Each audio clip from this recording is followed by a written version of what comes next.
اس وقت پھر تم پکارتے ہو صرف اللہ، اے اللہ اگر تو نے ہمیں بچا لیا۔ اس وقت تمہارے معبود جو ہیں، جھوٹے معبود، من گھڑت جو معبود تمہارے ہیں، ان میں سے کسی کو تم نہیں پکارتے، کوئی لات کو، عزا کو، بنات کو نہیں پکارتے۔ اے اللہ اگر بچا لے گا ہمیں تو ہم پھر پوری زندگی سیدھے راستے پر چلیں گے۔ تو عہد کرتے ہو اللہ سے، لیکن پھر جب اللہ تمہیں بچا کر لے آتا ہے خشکی پر، پھر تم بھول جاتے ہو کہ تم نے اللہ سے کیا وعدہ کیا تھا۔ یہ بات قرآن مجید میں بار بار آئی۔ تو جس طرح فطرت کے مسلمات میں سے یہ ہے، بدیہیات میں سے یہ ہے کہ جب انسان انتہائی تکلیف میں ہوتا ہے وہ اللہ ہی کو پکارتا۔ اسی طریقے سے جب بھی کہیں بے بس ہو کر کسی کو واسطہ دینے کی بات جو ہے اگر آئے گی تو وہاں ظاہر بات ہے کہ اللہ ہی کا واسطہ۔ تسالون بہی، جس کے حوالے سے تم ایک دوسرے سے اپیل کرتے ہو، ایک دوسرے سے سوال کرتے ہو، ایک دوسرے سے مانگتے ہو۔ والارحام، اور رحمی رشتوں کا لحاظ رکھو۔ یہ جو ہے بہت اہم موضوع ہے قرآن مجید کا، اس لیے کہ اللہ تعالیٰ کے تقوی کے ساتھ ہی رحمی رشتوں کا لحاظ رکھتا، تعلق رحمی۔ اب یہ دیکھیے، اس کے لیے میں حدیث قدسی بھی آپ کو سنانے والا ہوں کہ لفظ رحمت سے رحم ہے۔ رحم کیا ہے؟ بچے دانی۔ ماں کے جسم میں وہ عضو ہے جس میں کہ بچہ پروان چڑھتا ہے، بچہ جو ہے جنین جو ہے اس کے اندر پرورش پاتا ہے، وہ بچے دانی جو ہے وہ رحم ہے۔ رحمت، رحیم، رحمان اسی سے مشتق ہے لفظ کے جو اس کے لیے نام اللہ تعالیٰ نے رکھا۔ اس کے اندر اتنی شدید رحمت ہے، ظاہر بات ہے ماں کی ممتا اور ماں کی رحمت اور ماں کی محبت سے بڑھ کر تو دنیا میں کسی اور رحمت کا اور کسی اور محبت کا، کسی اور جو ہے کسی طرح کے قلبی تعلق کا کوئی تصور ممکن ہی نہیں، جس قدر اس میں جوش و خروش ہوتا ہے۔ تو یہ رحم جو ہے اس کے حوالے سے، اس رحم مادر پر بھائی اور بہنیں آپس میں جڑ جاتے ہیں۔ تو قطع رحمی اور صلہ رحمی، یہ دو چیزیں ایک دوسرے کے مقابل آ جائیں، رحمی رشتوں کو کاٹنا اور رحمی رشتوں کو جوڑنا۔ صلہ رحمی بہت بڑی نیکی ہے، بہت بڑی نیکی ہے، بہت بڑی نیکی ہے، اور قطع رحمی بہت بڑا گناہ ہے، بہت بڑا گناہ ہے، بہت بڑا۔ اور اس میں اب آپ دیکھیے تمدنی اعتبار سے، جیسا کہ میں نے عرض کیا تھا کہ یہ مسائل جو ہے بڑی بنیادی چیزیں ہیں کہ ایک ماں کے رحم پر بھائی بہن یہ جڑ گئے، دادی کے رحم پر جا کر ایک زیادہ وسیع تر سرکل ہے جو جڑ گیا، پردادی کے رحم پر جا کر ایک اور وسیع تر سرکل ہے جو جڑ گیا، اور حوا کے رحم پر جا کر پوری نوع انسانی جڑ گئی ہے ایک رشتہ اخوت کے اندر۔ سب کے درمیان ایک بھائی چارہ ہے، اس لیے کہ بہرحال کوئی کالا ہو، کوئی پیلا ہو، کوئی سفید ہو، کوئی لال ہو، کوئی مشرق کا رہنے والا ہو، کوئی مغرب کا رہنے والا ہو، کوئی سی زبان ہے، تو سب حوا کی اولاد، حوا کی نسل، آدم اور حوا کی اولاد۔ حوا ہی کے رحم سے درجو سمجھیے کہ نسل انسانی کا یہ پورا درخت جو ہے یہ پھوٹا ہے، تو کہاں سے؟ رحم حوا سے۔ اس حوالے سے رحمی رشتوں کا لحاظ رکھنا جو ہے یہ در حقیقت معاشرت کے اندر ایک جو ہے خوبصورتی، ایک صلح جوئی کی کیفیت، ایک محبت کی چاشنی، اور نہ صرف عدل بلکہ احسان۔ ان اللہ یامرکم بالعدل والاحسان، احسان آگے بڑھ کر بھلائی کرنا، نیکی کرنا، صلہ رحمی کرنا، رحمی رشتے کو جوڑنے کی کوشش کرنا۔ تو فرمایا واتقوا اللہ الذی تسالون بہ والارحام، اور رحمی رشتوں کا لحاظ رکھو، ان اللہ کان علیکم رقیبا، یقیناً اللہ تعالیٰ تم پر نگران ہے اور نگہبان ہے، تمہارا ہر عمل اس کی نگاہ میں ہے۔ اب اس سے پہلے کہ میں آگے بڑھوں میں آپ کو یہ حدیث قدسی سنا دیتا ہوں۔ یہ متفق علیہ روایت ہے، بخاری اور مسلم دونوں کی۔ حضرت ابو ہریرہ رضی اللہ تعالی عنہ اس کے راوی، قال قال رسول اللہ صلی اللہ علیہ وسلم ان اللہ تعالی خلق الخلق حتی اذا فرغ منہم، یقیناً اللہ تعالیٰ نے تمام مخلوقات کو پیدا کیا یہاں تک کہ جب اللہ تعالیٰ اپنی اس تخلیق کے عمل سے فارغ ہو گیا، قامت الرحم، تو اب رحم کھڑا ہو گئے، فقالت، اور اس نے یہ کہا، مقام العائذ بک من القطیعۃ، پروردگار یہ مقام ہے اس ہستی کا کہ جو تیرے پناہ میں آئے قطع رحمی سے۔ اب رحم جو ہے وہ در حقیقت فریاد کر رہا ہے کہ اللہ میں یہاں جو کھڑی ہوں اس وقت یا کھڑا ہوں، میں اس لیے کھڑا ہوں کہ جو مجھے کاٹے اس سے تو مجھے اپنی پناہ میں لے لے، قطع رحمی سے مجھے بچا۔ قال نعم، اور اللہ نے فرمایا کیوں نہیں، ٹھیک ہے تم صحیح کہہ رہی ہو، اما ترضین، کیا تو اس پر راضی نہیں ہے، ان اصل من وصل کے، کہ میں جڑوں اس سے جو تجھ سے تجھے جوڑے، وہ اقطع من قطع کے، اور میں کٹ جاؤں اس سے جو تجھے کٹ۔ اب یہ حدیث قدسی کے الفاظ ہو کہ اللہ تعالیٰ جڑتا ہے کس سے؟ جو رحم کو جوڑتا ہے، رحمی رشتوں کو جوڑتا ہے، صلہ رحمی کرتا ہے، اور اللہ تعالیٰ کٹ جاتا ہے، تعلق لا تعلق ہی اختیار کر لیتا ہے اس سے کہ جو رحمی رشتوں کو توڑتا ہے۔ قالت بلا، تو اس رحم نے کہا کیوں نہیں؟ قال فذالک لک، تو ٹھیک ہے یہ فیصلہ میرا ہے، یہ فیصلہ جو ہے تمہارے لیے ہمیشہ کے لیے صادر ہو گیا، جو تجھے کاٹے گا میں اس سے کٹ جاؤں گا، اور جو تجھے جوڑے گا میں اس سے جڑوں گا۔ ثم قال رسول اللہ صلی اللہ علیہ وسلم، یہ حدیث قدسی بیان فرما کر پھر حضور نے فرمایا اقرؤوا ان شئتم، اگر تم چاہو تو سورہ محمد صلی اللہ علیہ وسلم کی یہ آیت بھی تلاوت کر دو۔ فهل عسیتم ان تولیتم ان تفسدوا فی الارض وتقطعوا ارحامکم اولئک الذین لعنهم اللہ فاصمهم واعمی ابصارهم، تو کیا اس کا اندیشہ نہیں ہے کہ اگر اسی حالت میں کہ ابھی تمہاری تربیت نہیں ہوئی ہے، تزکیہ نہیں ہوا ہے، تمہاری نیتوں کا بھی کھوٹ پوری طریقے سے باہر نہیں نکلا ہے، اگر کہیں تمہیں حکومت مل جائے، تمہارے ہاتھ میں اختیارات آ جائیں، تو تم زمین میں فساد مچاؤ گے اور رحمی رشتے قطع کرو گے، اور اللہ تعالیٰ جو ہے اس کے نتیجے میں پھر تمہیں اندھا بھی کر دے گا، لعنت بھی کرے گا، فاصمہم، اور ان کو بہرا بھی بنا دے گا، واعمی ابصارہم، اور ان کی نگاہوں کو بھی اندھا کر دے گا۔ تو یہ ہے قطع رحمی، اور اس کے ضمن میں جو یہ متفق علیہ روایت ہے، بخاری کے الفاظ اور بھی ہیں۔ قال اللہ تعالی من وصل کے وصلتہ ومن قطع کے قطعتہ، اے رحم مادر، جو تجھے جوڑے گا میں اس سے جڑوں گا، اور جو تجھے کاٹے گا میں اسے کٹ۔ ایک اور حدیث متفق علیہ جو حضرت عائشہ صدیقہ رضی اللہ تعالی عنہ سے مروی ہے، وعن عائشہ رضی اللہ تعالی عنہ قالت قال رسول اللہ صلی اللہ علیہ وسلم الرحم معلقۃ بالعرش، رحم جو ہے وہ عرش سے معلق ہے، لٹکا ہوا۔ تقول، اور وہ یہ کہتا ہے، رحم کہتا ہے، من وصلنی وصلہ اللہ، دیکھو جو مجھے جوڑے گا اللہ اسے جوڑے گا، ومن قطعنی قطعہ اللہ، اور جو مجھے کاٹے گا اللہ اسے کاٹے گا۔ یہ ہے اہمیت رحمی رشتوں کی، اور ظاہر بات ہے کہ اس رحمی رشتے ہی کی بنیاد پر کوئی تمدن جو ہے مستحکم ہوتا ہے، مضبوط ہوتا ہے، اس کے اندر محبت اور اخوت کی چاشنی پیدا ہوتی ہے، اس میں تعاضد اور تناسب، ایک دوسرے سے مدد، ایک دوسرے کے ساتھ تعاون کی کیفیت پیدا ہوتی ہے۔ تو فرمایا واتقوا اللہ الذی تساءلون بہ والارحام ان اللہ کان علیکم رقیبا، یقیناً اللہ تعالیٰ تم پر نگران ہے، تمہارے ہر عمل اور ہر قول کو وہ دیکھ رہا ہے، سن رہا ہے، تمہیں اپنے ہر قول اور ہر عمل کی جواب دہی کرنی پڑے گی۔ ایک بات تو اس آیت کے بارے میں یہ نوٹ کر لیجئے کہ یہ خطبہ نکاح میں نبی اکرم صلی اللہ علیہ وسلم معمولاً اس آیت کی تلاوت فرماتے تھے، تو اس سے دو باتیں سامنے آتی ہیں۔ ایک تو مناسبت یہ ہے کہ جیسے اس میں ذکر ہے حضرت آدم اور حضرت حوا سے نسل انسانی کے آگے بڑھنے کا، اسی طرح نکاح جو ہوتا ہے اس میں حوا کا ایک بیٹی اور آدم کا ایک بیٹا پھر رشتہ ازدواج میں منسلک ہوتے ہیں، اور ان سے آگے نسل چلتی ہے۔ تو مشابہت کی وجہ سے نبی اکرم صلی اللہ علیہ وسلم نے اس آیت کو بھی شامل کیا۔ کل 4 آیتیں آپ پڑھتے تھے نکاح کے خطبے میں، ان میں سے ایک یہ ہے۔ دوسرے یہ کہ اس میں خاص طور پر رحمی رشتے کا لحاظ، اس لیے کہ اب ہر نکاح کے بعد ایک نیا رحمی رشتہ وجود میں آنے والا، تو رحم کا صلہ رحمی کی اہمیت اور اس کی جو ضرورت ہے اس کو یہاں پر نمایاں کیا گیا۔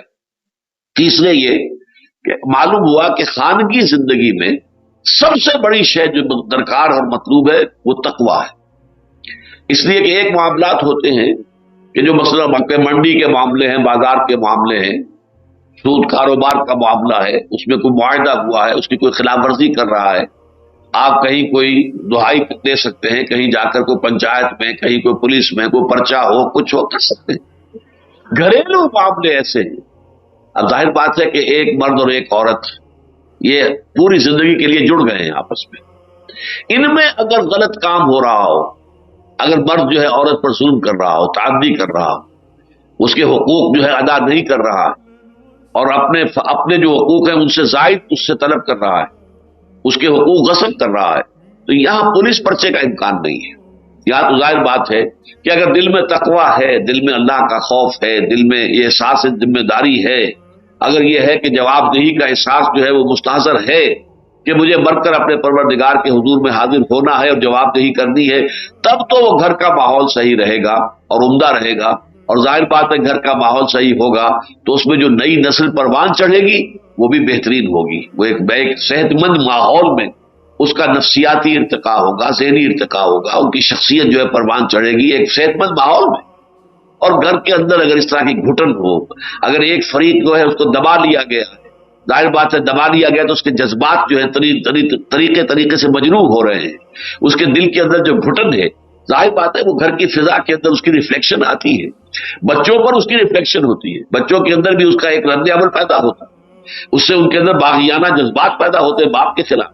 یہ ساری چیزیں جو ہے در حقیقت جو نفسیاتی عوارض جو پیدا ہوتے ہیں خاندگی زندگی میں، اس کا سبب کیا ہے؟ تقویٰ کرنا. یہی وجہ ہے کہ خطبہ نکاح میں تو حضور یہ آیت بھی پڑھتے تھے جس میں کہ ایک آیت میں 2 مرتبہ تقویٰ کا حکم میں آپ کو نوٹ کرا چکا، لیکن اس سے بھی بڑھ کر سورہ آل عمران کی جو آیت ہے یہ تقویٰ کے موضوع پر سب سے گاڑھی، سب سے زیادہ تاکیدی آیت ہے قرآن مجید کی، وہ پڑھتے تھے. یا ایھا الذین آمنوا اتقوا اللہ حق تقاتہ ولا تموتن الا وانتم مسلمون. اہل ایمان اللہ کا تقویٰ اختیار کرو جتنا کہ اس کے تقویٰ کا حق ہے، جتنا کہ اس کے تقویٰ کا حق ہے. اب اس سے زیادہ تو تاکید کا کوئی انداز ممکن نہیں. صحابہ کرام تو اس پر گھبرا گئے تھے کہ اے اللہ کے رسول کس شخص کے لیے ممکن ہے کہ وہ اللہ تعالیٰ کا حق ادا کر سکے. پھر جب سورہ تغابن کی آیت نازل ہوئی ہے فاتقوا اللہ ما استطعتم واسمعوا واطیعوا، تقویٰ اختیار کرو اللہ کا جتنا بھی تمہارے حد امکان میں، جتنا تمہارے بس میں. اس پر پھر وہ مطمئن ہوئے کہ ہاں انسان اپنی امکانی حد تک تو کوشش کر سکتا ہے، لیکن اللہ تعالیٰ کا حق ادا کرنا، جبکہ خود حضور یہ فرماتے ہیں ما عبدناک حق عبادتک وما عرفناک حق معرفتک. اے پروردگار ہم تجھے نہ پہچان سکے جیسا کہ تجھے پہچاننے کا حق تھا، اور اے اللہ ہم تیری بندگی نہ کر سکے، تیری عبادت نہ کر سکے جیسا کہ تیری عبادت کا حق تھا. تو جب حضور یہ فرما رہے ہیں اللہ تعالیٰ کے ساتھ خطاب کرتے ہوئے تو کون اور شخص سے جو دعویٰ کر سکے گا. لیکن انداز قرآن کا کیا؟ یا ایھا الذین آمنوا اتقوا اللہ حق تقاتہ ولا تموتن الا وانتم مسلمون. اور دیکھنا موت نہ آئے، ہرگز مت مرنا مگر فرما برداری کی حالت میں. اور چونکہ موت کا کچھ پتہ نہیں ہے، اچانک آتی ہے، جب آتی ہے اچانک آ جاتی ہے، تو گویا کہ اس کے اوپر عمل کرنے کا ایک ہی طریقہ ہے، وہ کیا ہے؟ کوئی لمحہ معصیت میں نہ گزرے. جو لمحہ بھی معصیت میں گزرے گا کیا پتہ اسی لمحے جو ہے موت آ جائے، دبوچ لے، اور اس وقت انسان کسی گناہ کا ارتکاب کر رہا ہو. بہرحال اس آیت کا اس حوالے سے میں نے آپ کو اس حوالہ دے دیا ہے کہ یہ خطبہ نکاح کا جزو لازم ہے جو حضور صلی اللہ علیہ وسلم سے منقول ہے، خطبہ نکاح. اب اس آیت کے حوالے سے ایک بات اور سمجھیے، اور اس کے لیے ضروری ہے کہ اس کا جو مثنیٰ ہے، میں نے عرض کیا نا کہ آج بھی دوبارہ دہرایا اس بات کو کہ اہم مضامین قرآن مجید میں کم سے کم 2 مرتبہ ضرور آتے ہیں. اس آیت کا مثنیٰ جو ہے وہ سورہ حجرات کی آیت نمبر 13، یا ایھا الناس، وہاں بھی یا ایھا الناس سے خطاب ہے. یا ایھا الناس انا خلقناکم من ذکر و انثی، اے لوگو ہم نے پیدا کیا تمہیں ایک مرد اور ایک عورت سے. وجعلناکم شعوبا وقبائل لتعارفوا، اور تمہیں خاندانوں اور قبیلوں میں تقسیم کر دیا، قوموں قبیلوں میں تقسیم کر دیا تاکہ تم ایک دوسرے کو پہچان سکو. ان اکرمکم عند اللہ اتقاکم، دیکھو تم میں سے اللہ تعالیٰ کے ہاں سب سے بڑا جو باعزت ہے وہ ہے جو سب سے بڑھ کر اللہ کا متقی ہے. ان اللہ علیم خبیر، اللہ تعالیٰ خوب جانتا ہے کس میں کتنا تقویٰ ہے، خوب باخبر ہے کہ کون کتنا متقی ہے. اللہ تعالیٰ سے کسی کا تقویٰ چھپا ہوا نہیں. ان دونوں آیتوں کے حوالے سے اصل میں قرآن مجید 2 حقیقتوں کو نمایاں کرتا ہے. کل نوع انسانی اس کے درمیان 2 چیزیں مشترک ہیں، ایک وحدت خالق، وحدت الہ، سب کا پیدا کرنے والا ایک اللہ، گورے کالے پیلے لال جو بھی ہیں، کافر مشرک مسلم محسن جو بھی ہیں، خالق سب کا ایک ہے، نمبر 1. دوسری قدر مشترک آدم اور حوا. آدم اور حوا جو ہے ایک انسانی جوڑے کی اولاد. جدید تہذیب نے آ کر یہ دونوں چیزیں منہدم کر دی. اللہ کو ویسے ذہن سے خارج کر دیا. سیکولر ذہن، ایتھیسٹ ذہن، میٹیریلسٹک ذہن، ایگنوسٹک ذہن، اسکیپٹک ذہن، ان تمام میں خدا خارج از بحث ہو گئے. لہذا وحدت آدم منہدم. اور ارتقاء کا جو فلسفہ بیان ہو رہا ہے اس کے نتیجے میں یہ بات ثابت نہیں ہوتی اس ارتقاء کے فلسفے کی روح سے کہ کوئی ایک انسانی جوڑے کی اولاد ہے یہ تمام انسان. ارتقاء کا عمل چلا ہے کہ اسپیشیز وجود میں آئی ہے، اس اسپیشیز کی نسلیں چل رہی ہیں. آدم کون تھا اس کا کوئی ذکر نہیں، حوا کون تھی اس کا کوئی ذکر نہیں. وہ تو یہ ہے کہ ہم اگر جوڑتے ہوں، اگر ارتقاء کے بعض حقائق کو لے کر اس کو پھر قرآن اور سنت کے ساتھ جوڑیں گے تو پھر وہ بات ہوگی جو میں نے لکھی اپنی کتاب کے اندر. وہ اگر آپ پڑھیں گے ایجاد و ابداع عالم تو اس سے بات واضح ہو جائے گی. لیکن ظاہر بات ہے جن کے سامنے وہ بات نہیں ہے تو وہ تو گویا کہ تقریباً جو مختلف قومیں ہیں یہ گویا کہ ان کے اوریجنز مختلف ہیں. کوئی ایک کامن جو ہے اینسیسٹری کہ ہمارا اینسیسٹر کوئی کامن ہے، ایک جوڑا ہے انسانی جوڑا آدم اور حوا کا، وہ تصور ذہن سے خارج ہو گیا. نتیجہ کیا نکلا؟ آج انسان کو انسان سے جوڑنے والی کوئی شے موجود نہیں. اب آپ دنیا کا تصور کیجئے، دنیا سائنس کی ترقی کے نتیجے میں، ٹیکنالوجی کی ترقی کے نتیجے میں ایک گلوبل ولیج بن چکی ہے. انسانوں کے مابین فاصلے جو ہوا کرتے تھے تقریباً ختم ہو چکے ہیں. یہ ایک گاؤں ہے، گلوبل ولیج. اس کا لازمی تقاضا کیا ہے؟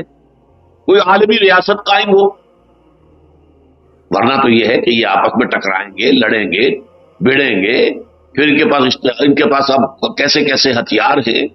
وہ ایٹمک اور ہائیڈروجن بم تو ایک طرف ہے، اس کے علاوہ بایولوجیکل اور کیمیکل جو بھی ہے ہتھیار، کس قدر خوفناک، کس قدر خطرناک، کتنے بڑے پیمانے پر اس سے تباہیاں نو انسانی پر آ سکتی ہیں. وہ بہت سے لوگ مسلح ہیں اس سے. تو نو انسانی گویا کہ اگر کوئی ایک ریاست وجود میں نہیں آتی، ایک حکومت قائم نہیں ہوتی، ایک سینٹرل معاشرہ جو ہے وجود میں نہیں آتا تو نو انسانی کا مستقبل بہت مخدوش ہے، بہت ہی اس کے اندر خطرے ہیں، بہت خطرات. یہ تقاضا تھا جس کے تحت لیگ آف نیشنز وجود میں آئی تھی کہ تمام دنیا کی قوموں کی ایک لیگ بنائی جائے. لیکن لیگ آف نیشن ناکام ہوئی اس لیے کہ انسانوں کو جوڑنے کے لیے کوئی قدر مشترک تو ہے نہیں. ایک حبشی اور ایک سفید فام، کیا قدر مشترک ہے ان کے درمیان؟ رنگ جو ہے چہرے کا جدا ہے، ان کے فیچرز جدا ہیں، ان کی زبانیں جدا ہیں، کیا چیزیں مشترک ہے ان کے درمیان؟ اور ظاہر بات ہے کہ کسی فیئر پلے کے لیے، جسٹس کے لیے، انصاف کے لیے، محبت کے لیے، اخوت کے لیے تو قدر مشترک درکار ہے. وہ قدر مشترک موجود نہیں ہے دنیا کے پاس. لہذا لیگ آف نیشنز، وہ کبھی علامہ اقبال نے ابھی ان کے زمانے میں، ابھی شاید وہ مری نہیں تھی تو وہ اشعار کہے تھے، تاریخی بیچاری کئی روز سے دم توڑ رہی ہے، ڈر ہے خبر بند نہ میرے منہ سے نکل جائے. تقدیر تو مبرم نظر آتی ہے وہ لیکن پیران کلیسا کی دعا ہے کہ یہ ٹل جائے. لیگ آف نیشنز جو ہے مرنے والی ہے. اچھا لیکن وہ ختم ہو گئی. تقاضا موجود تھا کہ کوئی شے تو ہو جو انسانوں کو جوڑے، قریب لائے، ایک مرکز میں بٹھائے جہاں پہ فیصلے ہوں. تو اس کے نتیجے میں یونائٹڈ نیشنز آرگنائزیشن UN وجود میں ہے. اب UN کو وجود میں آئے وہ بھی 50 سال سے زائد ہو گئے، لیکن عدل و انصاف نام کی شے اس کے ہاتھ سے نہیں آ سکی. تیمور میں 1.5 سال کے اندر اندر ریفرینڈم ہو کر اور وہ آزادی ہو گئی اس کی. کشمیر میں 54 برس بیت گئے، کچھ نہیں ہوا. انصاف نام کی کوئی شے نہیں ہے. جہاں ان کا اپنا کوئی مفاد ہو، جہاں ان کی اپنی مصلحتیں ہوں، فوراً ایکشن ہو جائے گا، فوراً جو ہے پیس کیپنگ فورس پہنچ جائے گی، فوراً آبزرورز پہنچ جائیں گے. اور یہاں فلسطینی چیختے رہے کہ آبزرورز بھیجو، پیس کیپنگ فورس بھیجو، نہیں بھیجی گئی. اس لیے کہ یہاں تو ان کو مطلوب ہے یہ کہ جتنا بھی دبایا جا سکے فلسطینیوں کو دبا دیا جائے، اور جتنے بھی بڑے سے بڑے پیمانے پر یہودیوں کو جو بھی منفعت اور مصلحتیں حاصل ہو جائیں وہ کر سکتے ہو کر لیں. تو معلوم یہ ہوا کہ یہ بھی ادارہ ناکام ہو چکا ہے اور نوع انسانی ایک کرائسس سے دوچار ہے. اب یہ ہے کہ ایک پولیس فورس کی حیثیت سے امریکہ جو ہے وہ اپنے آپ کو ایک بہت بڑی طاقت بنا کر، پوری دنیا کا جو ہے پولیس مین بنا کر اگر وہ چاہتا ہے کہ کوئی نظم قائم ہو تو اس کو بھی ظاہر بات ہے کہ فطرت انسانی تو قبول نہیں کرے گی. چائنا سامنے آئے گا، اڑے گا، ابھی نارتھ کوریا کھڑا ہوا ہے وہ اڑے گا، ابھی یورپ کے اندر بھی کچھ جو سرکشی کے آثار آ رہے ہیں، جرمنی سر اٹھا رہا ہے، روس نے بھی پھر کہیں نہ کہیں اپنا جو ہے کوئی بدلہ چکانے کی کوشش کرنی ہے. دنیا میں ایک ہی طاقت تو نہیں ہے، یہ یونیپولر فورس، یونیپولر ورلڈ اس وقت بن گئی ہے کہ امریکہ جو ہے سول سپریم پاور بن گیا دنیا کی اس وقت بظاہر، لیکن یہ کہ یہ زیادہ دیر رہنے والی شے تو نہیں ہے. تو کیا اس کے بعد کیا مستقبل ہے نوع انسانی؟ میں نے آج سے کوئی میرا خیال ہے کہ 32-33 برس قبل ایک تقریر کی تھی جھنگ میں، قرآن اور امن عالم، طلبا کا ایک اجتماع تھا، اس میں میں نے وہ تقریر کی تھی، وہ اب کتاب کی شکل میں آج تک بھی شائع ہو رہی ہے. تو میں نے اس میں امن عالم کے حوالے سے عرض کیا تھا کہ دیکھیے امن عالم کی جس کی خواہش تو ہر ایک کو ہے، دنیا میں امن ہو، سکون ہو، عدل ہو، انصاف ہو، چین ہو، لیکن یہ کہ وہ کیسے آئے گا؟ اس کا نسخہ صرف اور صرف اسلام کے پاس ہے. اس لیے کہ نمبر 1 امن عالم کے لیے ضروری ہے کہ انسانوں کو داخلی امن حاصل، internal peace. One should be at peace with himself. اپنے وجود میں، اپنے قلب میں، اپنے ذہن میں، اپنے روح میں اطمینان نہیں ہے تو امن کیسے ہوگا؟ ڈسٹرب سائیکالوجی کے لوگ ہوتے ہیں کہ جو پورے امن عالم کو تہوبالا کر کے رکھ دیتے ہیں. ہٹلر جیسا آدمی کیا تھا؟ ایک سائیکالوجی کا کیس تھا نا، میگالومینیا اس کے اندر پیدا ہوا ہے، اور اس نے کیا کر دیا؟ کروڑوں انسان قتل. چنگیز خان ہو، کوئی اور ہو، وہ کیا کرتے تھے؟ در حقیقت ان کے اپنے اندر کا ایک طوفان تھا، وہ اندر کی ڈس سیٹسفیکشن تھی کہ جو بظاہر دوسرے طریقوں سے سیٹسفیکشن حاصل کرنے کے لیے انہوں نے یہ سارے جو ہے پاپڑ بیلے. تو اسلام میں عجیب بات یہ ہے کہ اس کی وہ پہلی بنیادی اصطلاح کیا ہے؟ امن. ایمان. ایمان کے معنی اپنے آپ کو امن دینا. ایمان. الا بذکر اللہ تطمئن القلوب. اللہ کی یاد سے اللہ کے انسانوں کے دلوں کو امن حاصل ہوتا ہے، اطمینان حاصل ہوتا ہے. سورہ انعام میں فرمایا ای الفریقین احق بالامن ان کنتم تعلمون الذین آمنوا ولم یلبسوا ایمانهم بظلم اولئک لهم الامن. امن کا حقدار کون ہوگا؟ ایک خدا کا ماننے والا یا وہ کہ جو بہت سے خداؤں کو مانتا ہے؟ پھر جواب دیا کہ نہیں، امن کا مستحق صرف وہی ہے جو ایمان لائے اللہ پر اور اپنے ایمان میں کسی شرک کی آمیزش نہ کرے. اولئک لهم الامن، انہیں امن حاصل. اب آپ کو معلوم ہے یہ ہمارا سورہ تغابن کے مضامین کا اور اس کے درس کا حصہ ہوتا ہے. راضی برضائے رب، توکل علی اللہ. کوئی شے اگر ہاتھ سے نکل گئی تو رنج اور افسوس نہ ہو، لیکن لا تاسوا علی ما فاتکم ولا تفرحوا بما آتاکم. اے اللہ یہ چیز مجھے حاصل نہیں ہو سکی، ٹھیک ہے، اگر تیری مرضی یہی ہے یقیناً کسی میں کوئی میرے لیے خیر ہوگی. کوئی شکایت نہیں، کوئی شکوہ نہیں. راضی برضائے رب، سر تسلیم خم ہے جو مزاج یار میں آئے. پروردگار جو تیرا فیصلہ ہے میرے لیے وہ سراسر حق ہے. عدل فی قضاؤک، اے اللہ تیرا فیصلہ میرے بارے میں جو بھی ہے عدل پر مبنی ہے. جو بھی ہے بظاہر مجھے فوری طور پر پسند نہ بھی آئے تب بھی وہ عدل پر مبنی ہے. یقین عدل فی قضاؤک. حضور کی ایک بڑی عظیم دعا جو ہے اللہم انی عبدک وابن عبدک وابن امتک فی قبضتک ناصیتی بیدک ماض فی حکمک عدل فی قضاؤک. پروردگار میں تیرا ایک بندہ، میرا باپ بھی تیرا ایک ادنا غلام تھا، میری ماں بھی تیری ایک ادنا کنیز تھی، میں تیرے قبضہ قدرت میں ہوں، میری پیشانی تیرے ہاتھ میں ہے، میرے وجود میں تیرا ہی حکم جاری و ساری ہے، اور میرے بارے میں جو فیصلہ تو کرے وہ آگے ہے. جو فیصلہ، یہ ہے وہ عبدیت کا مقام، اللہ تعالیٰ کے ساتھ رشتہ. جب یہ رشتہ اللہ سے جڑ جاتا ہے تو اب وہ انٹرنل کانفلکٹس نہیں رہتے.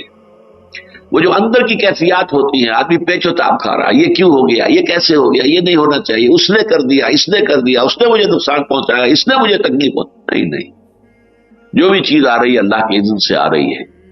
چاہے ذریعہ کوئی بن گیا، مجھے کوئی تکلیف پہنچی ہے کسی بھی ذریعے سے پہنچی ہے لیکن بغیر اذن رب نہیں پہنچی ہے، ٹھیک ہے، قانون کے درجے میں اگر وہ لائق سزا ہے سزا دی جائے، لیکن یہ کہ اس کے خلاف وہ غصہ اور وہ جو ایک انسان کے اندر ہوتی ہے کہ اندر ہی اندر پیچ و تاب انسان کھا رہا، وہ کیفیت نہیں رہے گی. جو اقبال کا شعر میں نے 12 آپ کو سنایا ہے، برو کشید ز پیچا کہ ہست بود مرا، چوک بہا کے مقام رضا کشود میرا، ہمیں تو اس مقام رضا نے نکال لیا ہے تمام چیزوں سے، یہ پیچ و تاب کھانا اور سب اس سے سب نکال دیا. اے اللہ جو تیری مرضی میں اس پر راضی. اچھا اب اس کے نتیجے میں یہ انٹرنل پیس جو ہے انسان کا، انٹرنل ٹرانکولیٹی، انٹرنل پیس، یہ معاشرے میں سراج کرتا ہے تو اس کا نام ہے اسلام. یہ الفاظ اسلام پھر پیس سے ہے، امن سے.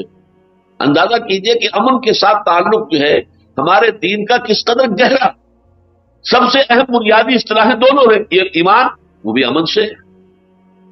نیا چاند دیکھیے تو دعا مانگیے اللہم احلہ علینا بالامن والایمان والسلامت والاسلام. اے اللہ اس نئے مہینے کو جو اس چاند کے ساتھ طلوع ہو رہا ہے، اے اللہ ہم پر امن اور ایمان کے ساتھ اور سلامتی اور اسلام کے ساتھ طلوع فرما. سلامتی کا تعلق اسلام کے ساتھ ہے اور امن کا تعلق ایمان کے ساتھ. ایمان ہے تو امن ہے، اندر سکون ہے، اطمینان ہے، اندر کوئی پیچ و تاب نہیں ہے. اور اسلام ہے تو اسلام تو کہتے ہی سے المسلم من سلم المسلمون من لسانہ و یدہ. مسلم ہے ہی وہ کہ جس کے ہاتھ اور زبان سے تمام مسلمان محفوظ رہیں. اس کے ہاتھ سے کسی مسلمان کو غضب نہ پہنچے، اس کی زبان سے کسی مسلمان کو تکلیف نہ پہنچے. کوئی تانا دے دیا ہے، کوئی برا نام لے کر پکار دیا ہے، کوئی استہزاء کر دیا ہے، کوئی تمسخر کر دیا ہے، کوئی بیک بائٹنگ کی ہے، کوئی توبت لگا دی ہے، اس سے اللہ تعالیٰ بچائے رکھے. المسلم من سلم المسلمون من لسانہ و یدہ. تو در حقیقت اسلام کا جو ظہور ہے وہ کیا ہے؟ معاشرے کے اندر ایک سکون اور اطمینان. اب اس کے بعد پھر یہ ہے کہ اگر ایک معاشرہ قائم ہو جاتا ہے جس میں کہ یہ ایمان اور اسلام وجود میں آ گئے، اس معاشرے کا بقیہ پوری نوع انسانی کے ساتھ بھی ایک تعلق ہے، چاہے وہ ایمان نہیں لائے، انہوں نے اللہ کو نہیں مانا، انہوں نے رسول کو نہیں مانا، کتاب کو نہیں مانا، پھر بھی وہ آدم و حوا کی نسل سے تو ہیں. اس اعتبار سے تمہارے بھائی ہیں اور وہ اللہ کی مخلوق تو ہے. اور آپ کو معلوم ہے اللہ کی مخلوق کا کیا تعلق ہے اللہ کی ذات کے ساتھ؟ الخلق عیال اللہ. کل مخلوق اللہ کے کلبے کے مانند ہے، اللہ کے خاندان کے مانند ہے، کلبے کے مانند. لہذا ان کے ساتھ بھی خیر خواہی کا تعلق، بھلائی کا تعلق. ہاں ان میں سے جو لوگ حربی ہو جائیں، ہمارے خلاف جنگ، ان کے خلاف جنگ ہوگی، ان سے دوستی بھی نہیں ہوگی، ان سے کس طرح کے تعلقات نہیں ہوں گے. لیکن جو لوگ ایسے نہ ہوں ان کے ساتھ ان تبروہم وتقسطوا الیہم. سورہ ممتحنہ میں فرمایا گیا کہ اللہ تعالیٰ تمہیں روکتا نہیں ہے کہ کفار میں سے جو لوگ تمہارے خلاف محاذ آرائی نہیں کرتے، تم سے جنگ نہیں کرتے، تمہیں تمہارے گھروں سے نکالنے کے لیے گٹھ جوڑ نہیں کرتے، ان کے بارے میں اللہ نہیں روکتا. ان تبرؤوا الیہم وتقسطوا الیہم، ان تبرؤہم وتقسطوا الیہم، کہ ان کے ساتھ بھلائی کرو، نیکی کرو، اچھا سلوک اختیار کرو، حسن سلوک ان کے ساتھ اختیار کرو. تو اسلامی معاشرہ، اسلامی ریاست باقی پوری عالم انسانیت کا جو معاشرہ ہے اس کے ساتھ دو مثبت بنیادوں پر پھر بھی اس کا تعلق ہے. جبکہ آج کا فلسفہ جو ہے اس کی روح سے دو انسانوں کے مابین کوئی تعلق، گورے اور کالے کے درمیان امریکہ میں کوئی تعلق نہیں. واقعہ یہ ہے کہ جہاں تک دستور کا تعلق ہے اور جہاں تک قانون کا تعلق ہے، جس قدر کوشش امریکی معاشرے میں ہوئی ہے کہ ڈسکریمنیشن نہ ہو، گورے اور کالے میں کوئی امتیاز نہ بڑھتا جائے، میں نہیں سمجھتا کہ اس سے زیادہ قانون کا معاملہ ہو سکتا ہے. آخری حد تک انہوں نے قانون سازی کر دی، لیکن قانون سازی جو ہے وہ دلوں کو نہیں بدل سکتی، احساسات کو نہیں بدل سکتی. آپ چند گورے بیٹھے ہوئے کوئی کالا وہاں آ جائے، انہیں محسوس ہوگا کوئی اور آ گیا آگے، وہ دے ول فیل، ان کو جو ہے وہ دے وونٹ فیل ایٹ پیس، وہ محسوس کریں گے کچھ گڑبڑ ہو گئی. اور وہاں کا مشہور واقعہ ہمارے کھڑا، ان کے ہاں کسی آبادی میں، جو اچھی آبادی ہے، سب گورے لوگ آباد ہیں وہاں پر، اور مکانوں کی قیمتیں جو ہیں بڑی اونچی ہیں. کوئی کالا آ کر ایک مکان خرید لے، پھر وہاں پراپرٹی کی قیمت گرنی شروع ہو جاتی ہے. پھر ایک ایک کر کے وہاں سے گورے جو ہے مکان بیچ کے نکلتے ہیں کہ کالے کے ساتھ ہم نہیں کر سکتے، قانون روک نہیں سکتے. دستوری اور قانونی اعتبار سے جو میں نے عرض کیا نا کہ جس قدر انہوں نے اہتمام کیا ہے کہ کوئی ڈسکریمنیشن نہ ہو، اس سے زیادہ ممکن ہی نہیں ہے. میں آئی ایم ایڈمٹنگ اٹ کہ میکسیمم جو ہو سکتا ہے انہوں نے کیا ہے کہ کہیں کوئی ڈسکریمنیشن نہ ہو. ڈسکریمنیشن کی شکایت کے اوپر بڑے بڑے مقدمے، لاکھوں ملینز آف ڈالرز جو ہیں اس کے اس کا ان کو جو ہے وہ مل جاتا ہے کہ یہ میرے ساتھ ڈسکریمنیشن کی گئی ہے، اس کا ہرجانہ مجھے دیا جائے، وہ ہرجانے ملتے ہیں ان کی عدالتوں سے۔ لیکن دل کا معاملہ اور ہے، احساسات کا معاملہ اور ہے۔ میرے اور اس کے درمیان کیا قدر مشترک کوئی نہیں ہے، اس کی رنگت کچھ اور ہے، میری رنگت کچھ اور ہے۔ یہ ہے وہ چیز کہ جو آج فیل کر رہی ہے نوع انسانی کو، کہ انسانوں کے درمیان اخوت اور محبت کا کوئی اساس ہے ہی نہیں۔ وہ اساس اسلام کے پاس ہے۔ اگرچہ میں نے اس کتاب سے میں فائنل بات جو کہی ہے وہ تو یہ ہے، اور جو میرے اس کتاب سے کا بھی آخری موضوع ہے، ایجاد و ابداع عالم سے لے کر اور عالمی خلافت کے قیام تک، یہ تو ہوگا، اصل تو امن قائم ہوگا اس وقت جب کل روئے عرضی پر ایک ہی ریاست اسلامی قائم ہو جائے گی۔ وہ اسلامی ریاست ہو، وہ اسلامی ریاست جو عدل پر مبنی ہے، جو قسط پر مبنی ہے، جو اس اللہ پر ایمان پر مبنی ہے کہ جس کے لیے تمام مخلوقات جو ہے وہ گویا کہ اللہ کے کنبے کے مانند ہے۔ وہ ریاست جب قائم ہوگی، اور وہ ہونی ہے، جس کی پیشن گوئیاں جو ہیں واضح اور صریح۔ اب ظاہر بات ہے کہ ہم نے بہت سے مواقع پر وہ کتابچہ تقسیم بھی کیا ہے، صریح پیشن گوئیاں۔ اس وقت اگرچہ ہم ایک دھکا کھا کر بیٹھے ہوئے ہیں، ہمیں ایک دھکا پہنچا ہے، دھچکا لگا ہے، جو کچھ ہوا ہے افغانستان میں، اس کی وجہ سے ہماری امیدیں جو ہے وقتی طور پر کچھ اس کے اندر سردی آئی ہے، ہم ٹھنڈے پڑ گئی ہیں امیدیں، دل جو ہے مردہ ہیں بعض اعتبارات سے، لیکن ہمیں اس دل کو دوبارہ زندہ کرنا ہوگا، وہ امید جو ہے دوبارہ پیدا کرنی ہوگی حضور کی احادیث کی روشنی سے کہ وہ وقت تو آ کر رہے گا، اب نہیں تو آئندہ۔ فیض کی نظم ہے، آئی اس زمانے میں تھی جبکہ میں ایک خاص کیفیت سے گزر رہا تھا، لیکن نظم بڑی عجیب تھی۔ یہ فصل امیدوں کی ہمدم اس بار بھی غارت جائے گی، جو امیدیں ہمیں ہو گئی تھی وہ امیدیں جو ہے وہ پوری نہیں ہوئی۔ یہ فصل امیدوں کی ہمدم اس بار بھی غارت جائے گی، سب محنت صبحوں شاموں کی اب کے بھی اکارت جائے گی، دھرتی کے کونوں کھدروں میں پھر اپنے لہو کی کھاد بھرو، پھر مٹی سینچو اشکوں سے، پھر اگلی رت کی فکر کرو، پھر اگلی رت کی فکر کرو، یا پھر ایک بار اجڑنا ہے، ایک فصل پکی تو بھر پایا، تب تک تو یہی کچھ کرنا ہے۔ Try and try again, try and try again, try and try again. ہمارا فرض ہے ہمیں کرنا ہے، چاہے کوئی سیٹ بیک آ جائے، چاہے کوئی ہمیں دھچکا لگ جائے، کوئی صدمہ پہنچ جائے، کسی وقت جو ہے جیسا کہ آیا تھا یمسسکم قرح فقد مس القوم قرح مثلہ، صحابہ کرام کو چرکا لگا تھا، غزوہ احد میں بہت سخت لگا تھا، لیکن اللہ تعالیٰ نے دلجوئی کی، کیا مسلمانوں ہمت نہ ہارو، انتم الاعلون ان کنتم مؤمنین، بالآخر تم ہی سب سے اونچے ہوگے، سربلند ہوگے اگر تم مومن ہوئے، اگر مومن رہے، ایمان پر ثابت قدم رہے تو آخری فتح جو ہے وہ تمہیں مل کر رہے گی۔ بہرحال دنیا میں وہ نظام دوبارہ آئے گا۔ البتہ یہ آیت اور سورہ حجرات کی آیت نمبر 13 یہ اس اعتبار سے بڑی اہمیت کی حامل ہیں کہ اسلامی ریاست اور معاشرے کا تعلق جو بقیہ انسانوں کے ساتھ ہوگا، جو اس کے اندر معاشرتی طور پر شریک نہیں ہے، مسلمان معاشرے میں تو مسلمان ہی ہوگا، اسلامی ریاست کا شہری تو مسلمان ہی ہوگا، لیکن یہ کہ ان کے باوجود کہ وہ ہمارے اس معاشرے کے اندر ہمارے ساتھ شریک نہیں ہے، ہماری ریاست کے مکمل شہری نہیں ہے، پھر بھی ان کے ساتھ یہ دو رشتے ہیں کہ نحن خلقناکم، ہم نے پیدا کیا تم سب، یا ایھا الناس انا خلقناکم من ذکر و انثی، ایک مرد اور ایک عورت سے۔